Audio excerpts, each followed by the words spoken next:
Afghanistan is the problem of fighting a guerrilla-like insurgency with a conventional army.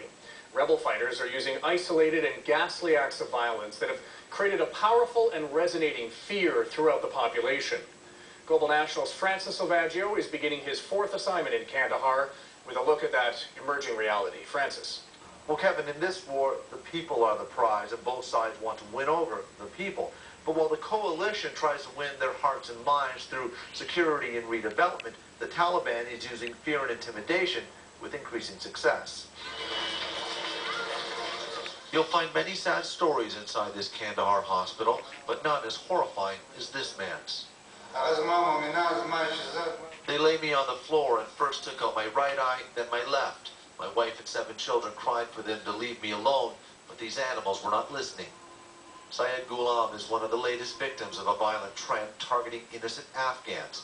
In another case, this past Sunday, militants stopped a bus along this busy stretch of highway in Kandahar's Maiwan district. Initially, when the report came in, they indicated that there was a potential for some bodies that had been found somewhere just off of Highway 1 west of here.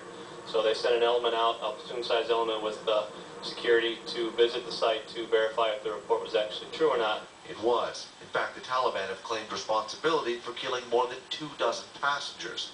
Canadian Brigadier General Dennis Thompson says it's desperate tactics from a desperate enemy.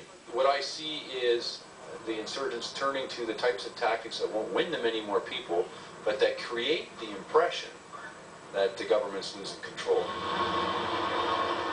In response, Canadian and coalition forces are pushing harder, using operations like this one in Kandahar's Zari district to not only disrupt insurgent activities, but to also remind the Taliban the government is in control. When we bring our forces in here in force, it sends a clear message that no matter where you operate, we will come to you and we'll stop you. It's supposed to strike fear in the Taliban and create confidence in these villages.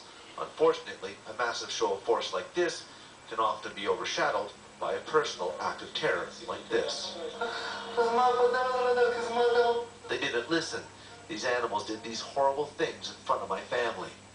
Now, the Taliban has denied responsibility for gouging this man's eyes out, but militants have been known to dole out such harsh punishments to people they believe to be spies for the Afghan government.